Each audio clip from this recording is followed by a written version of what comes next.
विजय सिंग पंडित. अध्यक्ष महोदय, मराठा समाजाच्या आरक्षणाबाबत मी महत्त्वाच्या व निकडीच्या बाबीवर औचित्याचा मुद्दा उपस्थित करत आहे. राज्यातील कोट्यावधी गोरगरीब गरजवंत मराठा समाजाच्या मागण्यांची अंमलबजावणी करावी यासाठी संघर्ष योद्धा मनोजदादा जरांगे पाटील दिनांक 29 ऑगस्ट 2025 रोजी उपोषण करणार आहेत. तरी काही मागण्यांच्या अनुषंगाने शासन स्तरावर कारवाई व्हावी. हैदराबाद गॅजेटियर, सातारा गॅजेटियर आणि मुंबई बॉम्बे गव्हर्नमेंट गॅजेटियर मधील नोंदी लागू कराव्यात. ज्या कुटुंबातील कुणबी नोंदी सापडल्या आहेत त्यांना वंशावळीप्रमाणे कुणबी प्रमाणपत्र देण्यात यावे.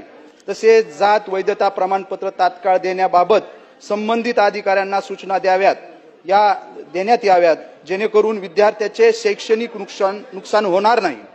मराठा आरक्षण लढ्यात बलिदान दिलेल्या व्यक्तीच्या कुटुंबियांना शासकीय नोकरी व 10 लाख रुपयाची आर्थिक मदत करावी. संपूर्ण राज्यातील मराठा आंदोलकावरील दाखल केलेले गुन्हे मागे घ्यावेत इत्यादी महत्त्वाच्या मागण्याबाबत शासनाने कारवाई करावी अशी मागणी मी या औचित्याच्या मुद्द्याद्वारे शासनाकडे करत आहे.